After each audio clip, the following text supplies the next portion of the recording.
which was how I managed to get a blowjob while watching just the top left-hand corner of Kramer versus Kramer. Oh. I am Kay Anderson, and you are listening to Lost Spaces, a podcast that mourns the death of queer nightlife. Every episode, I talk to a different person about a venue from their past, the memories they created there, and the people that they used to know. The London Lesbian and Gay Teenage Group, which started in 1975, was pretty damn revolutionary as one of the world's very first youth groups exclusively for queer kids. Kevin O'Neill was a fresh-faced 19-year-old when he started going to the group, and we recently caught up to talk about his coming out experience, his memories of the group, and some of the shenanigans that he got up to with other members.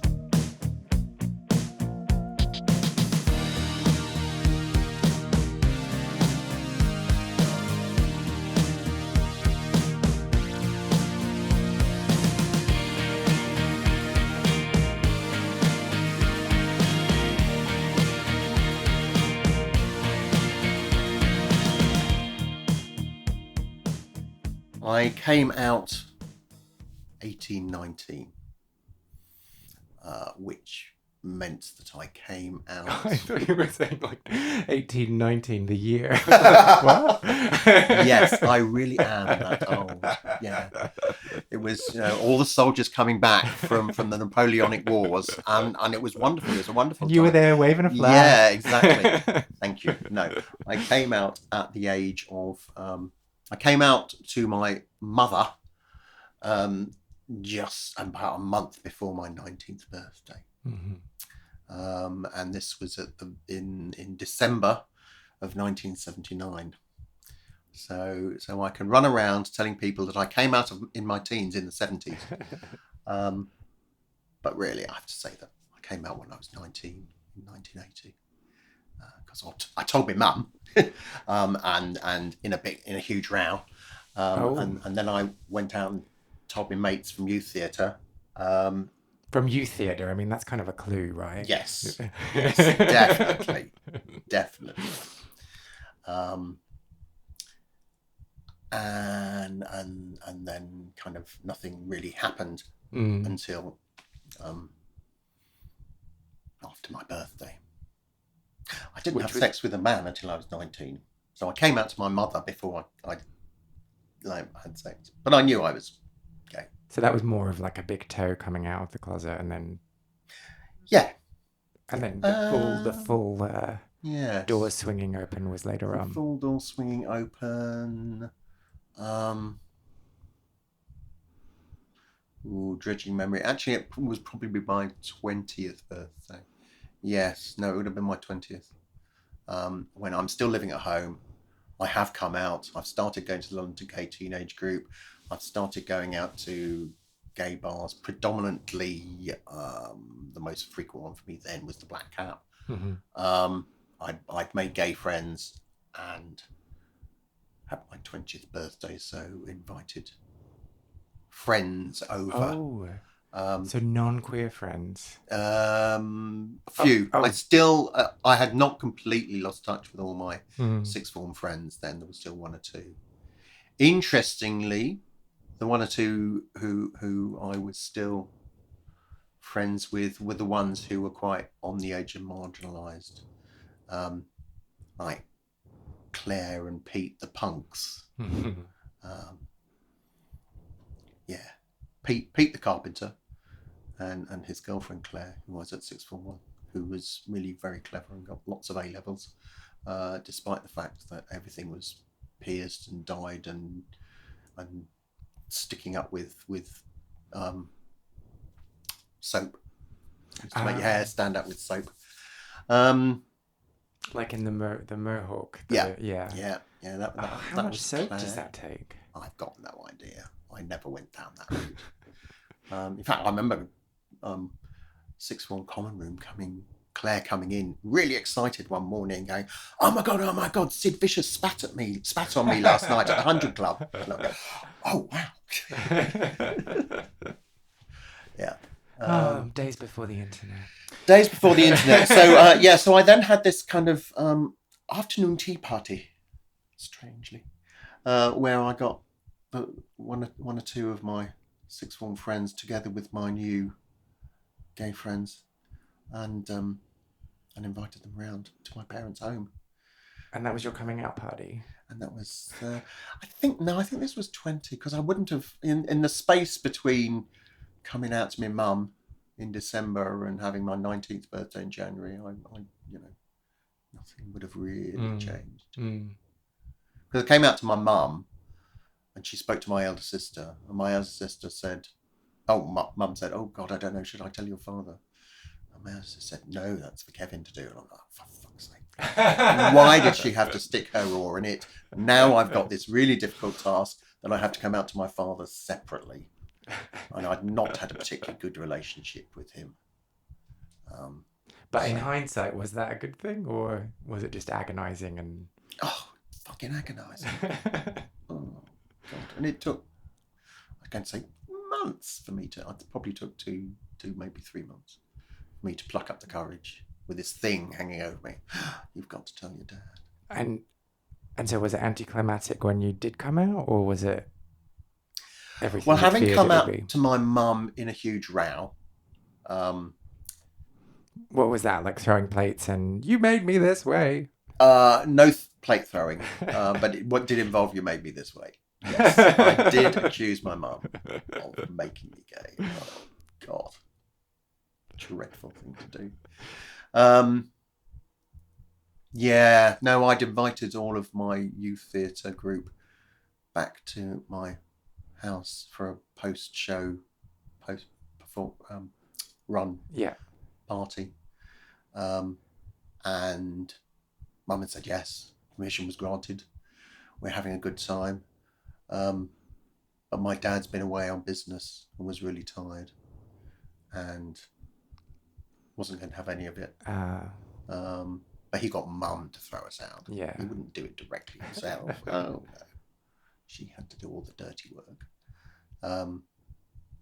So, the party had only just got going and we got chucked out. And I came out to my mum in the aftermath. The gloves came off. That's when the gloves came off. Big row. Accuse her and run out of the house.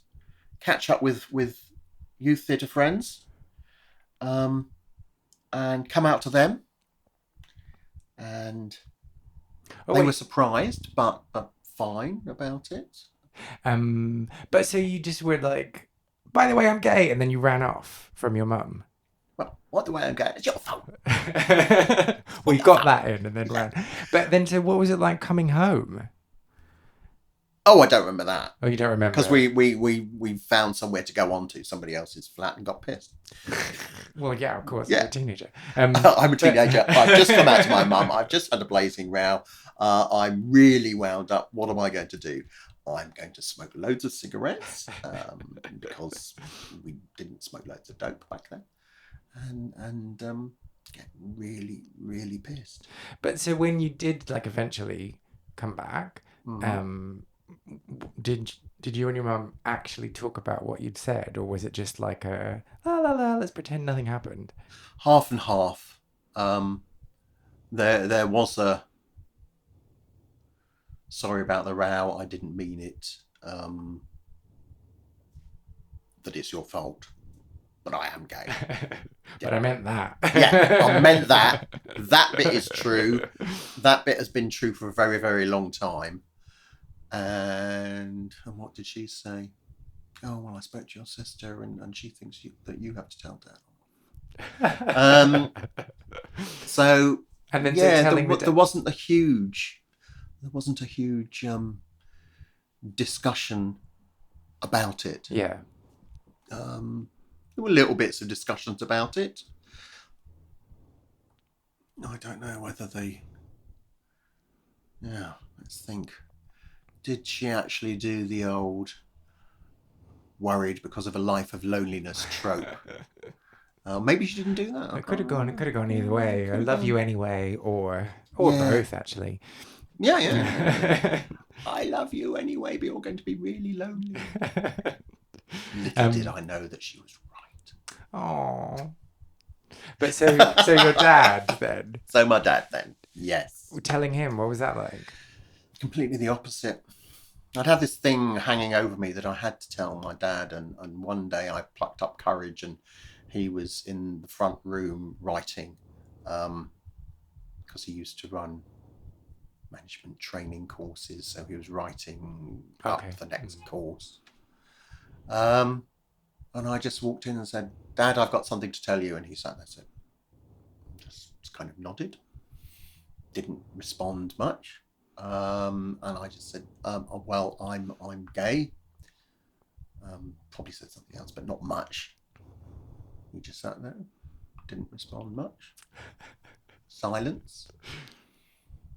And then I just said, well, that's probably come as a shock and you'll need time to think about that, so I'll leave you to it. Off I go. Yep, out the room. You're not responding at all. You're just sitting there, pen poised, and that's a sharp object. Yes. Yeah. But then he apparently, I was told, by mum. Yes. Not directly by him. All my childhood, basically, I was brought up by mum with mediated interventions from my father. He didn't, engage directly most of the time. That they had a discussion, and he'd said this thing about his sympathy. I think the word was sympathy was used for homosexuals, decrease depending on the reason why. And he had most sympathy for men whose homosexuality was innate, that they were born that way. Less sympathy for men whose homosexuality was there by nurture. Okay. Yeah. And no sympathy at all for men whose homosexuality was fashion. Oh, okay. But, and how do you tell the difference? I've no idea how you tell the difference. Presumably, I mean, he'd watched me grow up in the 70s, being a David Bowie fan. So presumably, the fashion lot were people like, David Bowie and Mark Bolan and all the others. Who were just wearing it. Who were just selling records or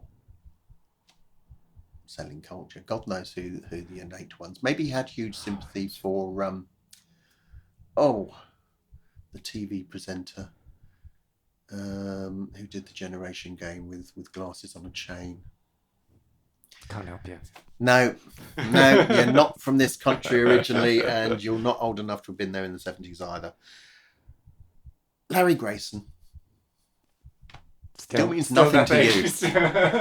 Speak to British men of my age, and there will be lots of Larry Grayson shudder reactions. Oh, shudder? He was very effeminate, and his whole shtick was based on being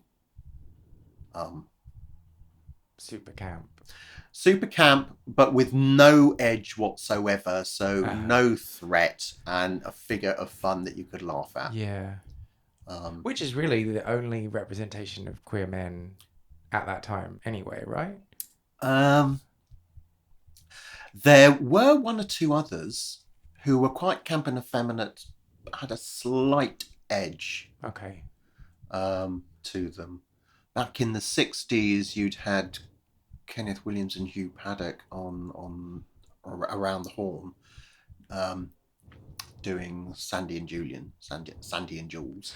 Oh, and this is a radio show. This was a radio show, and this was a radio show that used a lot of Polari and coded language, and they were screamingly camp, but also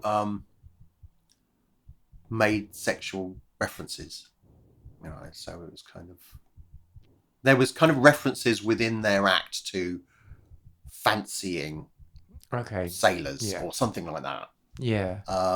so that they had a hint of sexuality in there. Yeah. Larry Grayson was just completely neutered. Yeah. It was just like a Ken doll. Yeah, Yeah. And so the shudder is because he represented the worst of, or he was just not represented fully rounded. the most effeminate Uh-huh. and the most neutered. Yeah.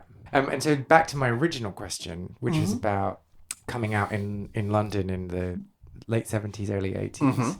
And I guess for anyone who isn't from London, there is a romanticizing of the place as like, a haven, or like somewhere where everyone's accepting and tolerant and open. What were your experiences? So we've talked about your parents, but what were your experiences like wider than that in coming out? Well, I had school and sixth form friends, but I moved on from them very quickly and kind of turned my back. My elder sister had an openly gay friend, and apparently they discussed me between like themselves. before you came out? Before I came out. Oh, okay. In fact, my sister subsequently has said, "Oh, we knew that you were gay before you came out," and I've had to remind her that, well, actually, you didn't know for definite. You suspected because Mum was the first person I'd ever spoken to about it. So, yeah, quite slightly twisting it, but like claiming this kind of yes, innate knowledge. Yeah, exactly. So, yeah, there wasn't a huge amount that penetrated my life in the outer suburbs, but of course, once I had come out, it was there and available for me at the other end of the Metropolitan line. So I came out and I could access gay bars. We had the Salisbury was the only bar in the West End, and that wasn't great because the proprietor didn't like gays. It was a gay bar because of problem, its right? slight problem there. It was a gay bar by virtue of being featured in the film The Victim, with Dirk Bogarde. It had been used as a gay bar back in the 50s and 60s, but was very discreet, and that film made it less discreet. So, and it became more of a known destination, which is what the proprietor was not happy about. Wait, because I don't understand that. So, You don't understand? so Well, it was queer before yes, but it was much more concealable, on the much DL. more easier. Yeah, on the DL. But so it's not because of the people that were there. It was because of the people that weren't there that knew it was queer. Slightly, and the increased number of people there. And but why, as a proprietor, why would that upset you? Having more people. Because of the more openly gay people then deterring other tourist business. Okay. But also, it wasn't just a business issue for him. It was like, they're queers. They're dirty queers. They're moral degenerates. And so the queers before were the more kind of like, they had more shame, so they were more acceptable. Possibly, okay. But also fewer in number, easier to ignore.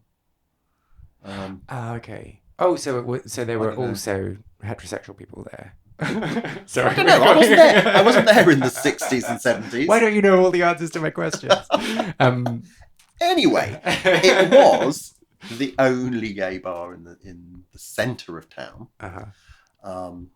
Compton's didn't open until 1986. So in that Oh, period of my very early coming out, there was no gay bar in Soho. There were clubs. Oh, wow. And there had been gay bars in the past. But I think the past gay bars had been pushed out of existence by the very corrupt Metropolitan Police Vice Squad that ruled Soho and allowed organised crime to run it for a kickback. So when I was coming out, Soho was very much sleazy straight sex. Interesting. But so the whole of Old Compton Street, which is now like ubiquitous with what's the word? Ubiquitous with like saturated. Gay bars overrun with like queer bars. So that was just for straight people. Yes. Off Soho, you had places like the Colony Club, which was a private members club, and not a specifically gay one, but a specifically alternative and bohemian one run by a bulldog, and with loads of gay clientele like Francis Bacon. Yeah. But they were also private members clubs. And so let's get on to topic, because we're here to talk let's about get on to the topic London Gay Lesbian Teenage Group. Coming out. You asked me about coming out, but in that time. And so, sorry, you didn't start going to the group until you'd come out. Yes. But by that age, you were like of legal age to go to bars and clubs. Yes. So what was the appeal of going to a youth group instead of going to those places? The appeal was I was legal age to go to bars and clubs, but I was not legal age to have sex with a man. It was still 21. And also, it was about... And the only reason you'd go to a bar is to have sex. Is that what you're saying? No. No. I'm not saying that. I mean, that's the only reason I go to bars, but yeah. Is it really? Okay, fair enough. What sort of bars do you go to?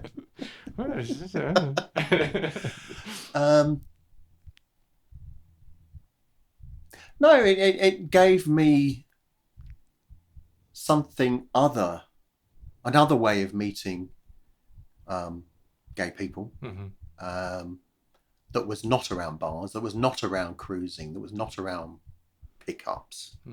I'm not saying that there weren't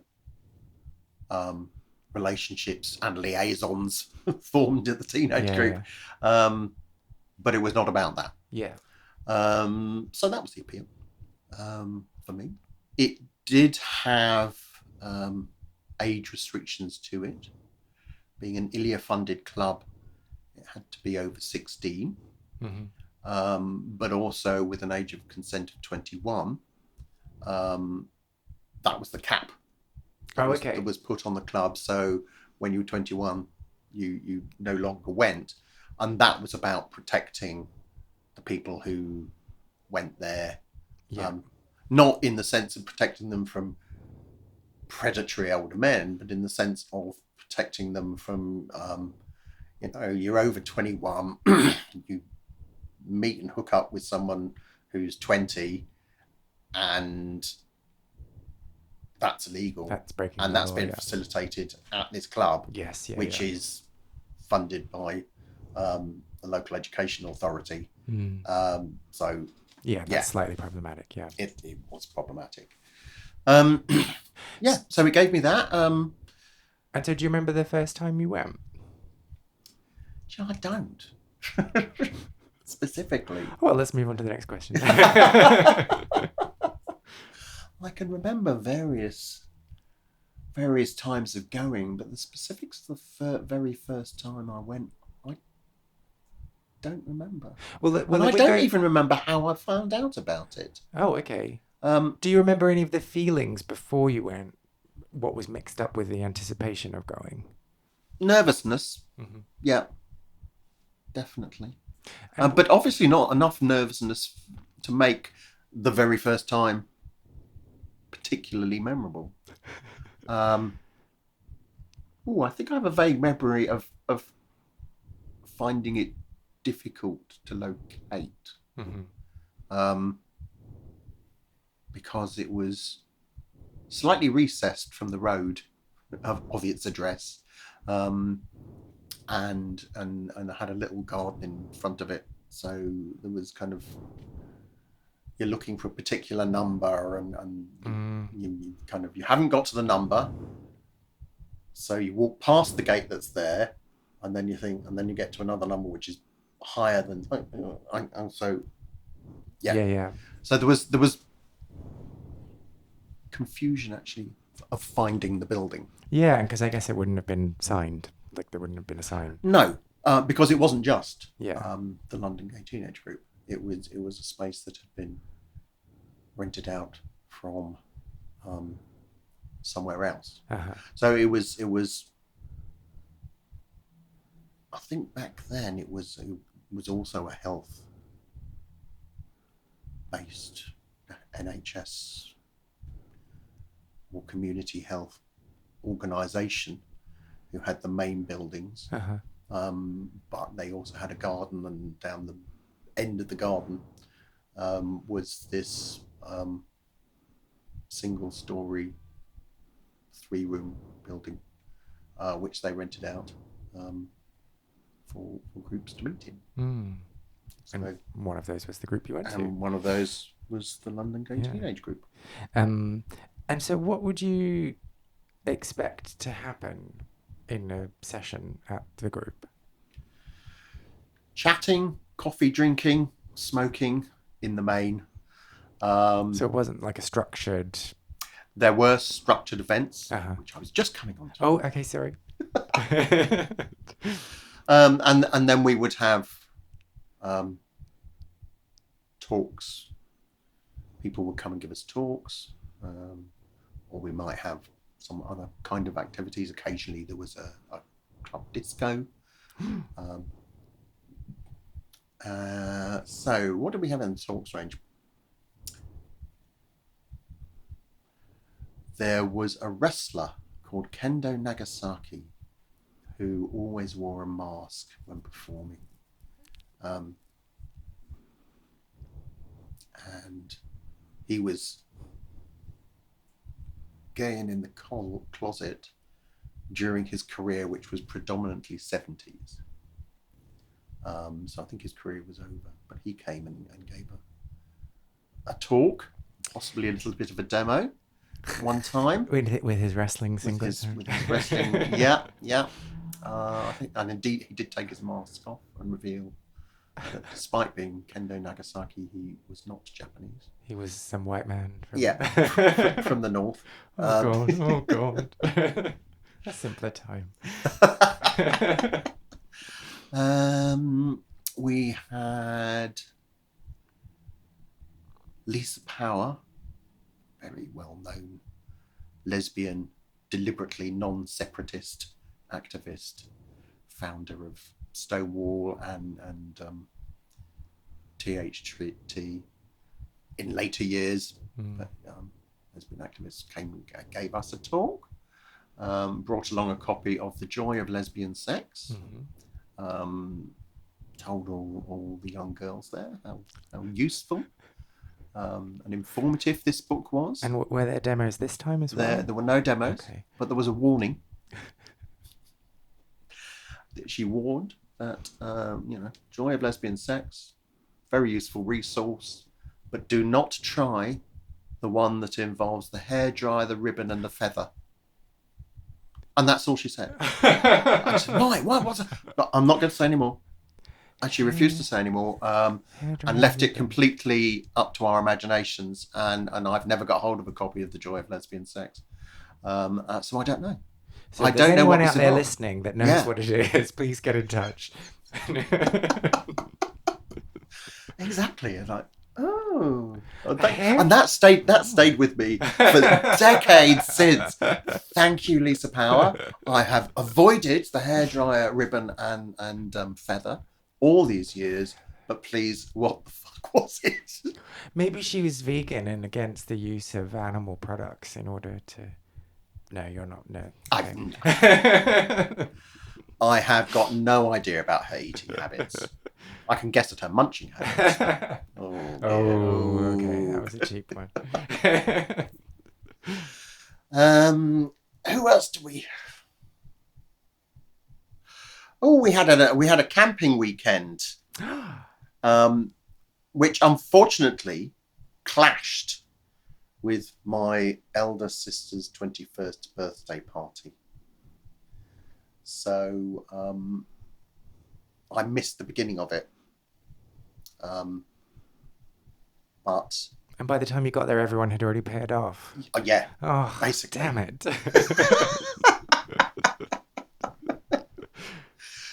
This was a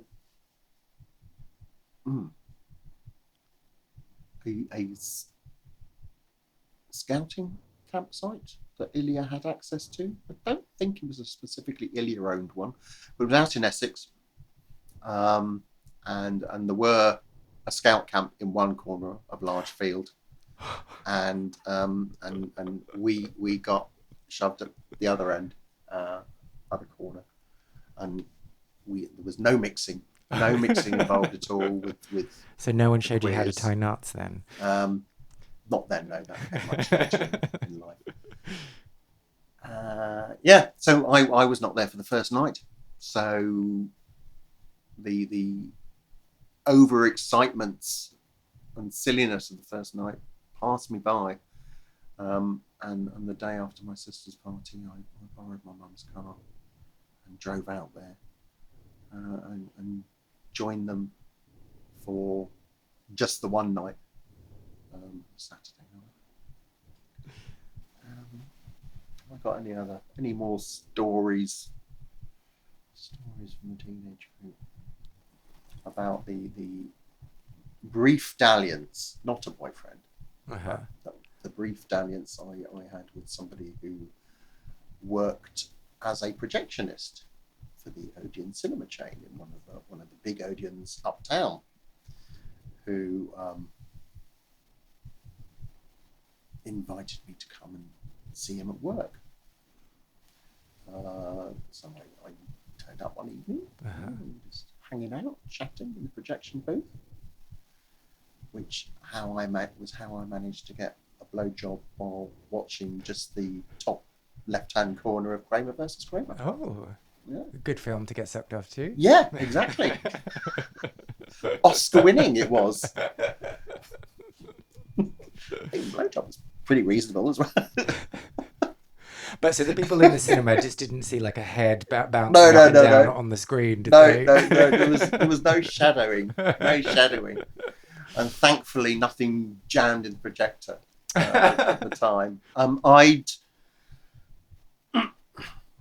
When I started going to the teenage group, I'd already decided that I was going to do a big travel around North America, and I was working to fund that. So I did that, and I went off and I did my 3 months trekking around North America, came back, went back to the teenage group, and then there was all this kind of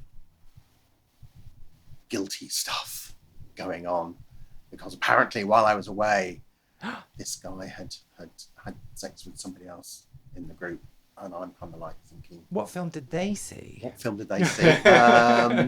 I was also thinking, like, because it was like, oh, somebody's had sex with your boyfriend. Like, was he my boyfriend? Excuse me, nobody told me this. We had a couple of dates. He wasn't my boyfriend. Oh, so everyone was like looking at you sympathetically. Yeah. And I'm thinking, I'm not worried about this. I had sex in America. Yeah. So that was, yes, people's assumptions. But of course, a bunch of teenagers, they just want something to gossip about. Yeah. It's interesting that somebody's currently writing a history of it and doing a lot of research. And in conjunction with that, they have set up a website. A Facebook group page, which has reconnected me with some of the people from the teenage group. We had a picnic up on Hampstead Heath last year, which was fun. And also, weird was that though? Yeah, well, it was slightly weird. The kind of weirdest thing is, through this group, I'm discovering more and more people who were not at the teenage group at the time I was, but subsequently, who I have subsequently met in other walks of life, and think, oh, so you went there, and you went there, and you know, people like club promoter Wayne Shires was there at a different time, and choreographer bloke of the Oral Mail. Oh yeah, I know him. Yes. Oh God, what's choreographer bloke, of course. Yeah, oh. He's famous, isn't he? He's been the All Males. Oh, I know this. You know, I think it's Cinderella currently is his current production. Well, let me look it up and I'll pretend that I've just come to me. Yeah. Oh, my phone's being really slow. So the company was Adventures in Motion Pictures. All Male Swan. Okay, here we go. Are you ready? Matthew Bourne. Yeah, that's it. Matthew Bourne. Yeah. Matthew Bourne. He was a former member.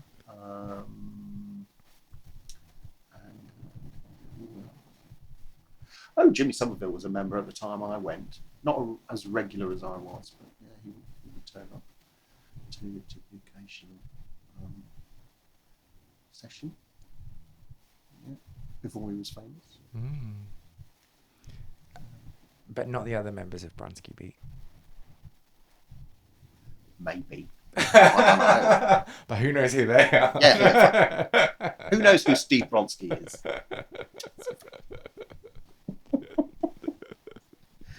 I don't know. Maybe they did. So we wrap up. Mm-hmm. If I were to ask you to use 5 words to describe God, I hate this. Oh, Jesus. London Lesbian and Gay Teenage Group, would it be, oh God, I hate these? Or would it be another 5 words? 5 words. The London Lesbian and Gay Teenage Group.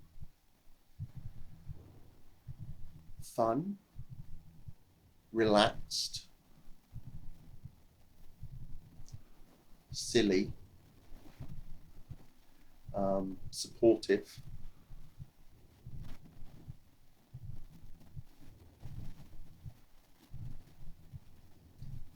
Word. I'm down to just one word left now. Oh God, the pressure. And having said that, I've just stumped my brain. Young? Undoubtedly. Did you attend the London Lesbian and Gay Teenage Group? Well, if you did, I would love to hear from you. Tell me your stories and share any photos or anecdotes through social media. You can find me on most platforms, that's Facebook, Twitter, Instagram, under the username KAndersonMusic. Lost Spaces is not only a podcast, but a concept record as well. I've been writing songs about queer venues and the people who used to live their lives there, and will be releasing songs over the coming year. You can hear the first single, Well Groomed Boys, which is also playing underneath my talking on all good streaming platforms. If you enjoyed today's episode, I would really appreciate if you subscribed, left a review on Apple Podcasts, or just told people who you think might be interested in hearing these stories too.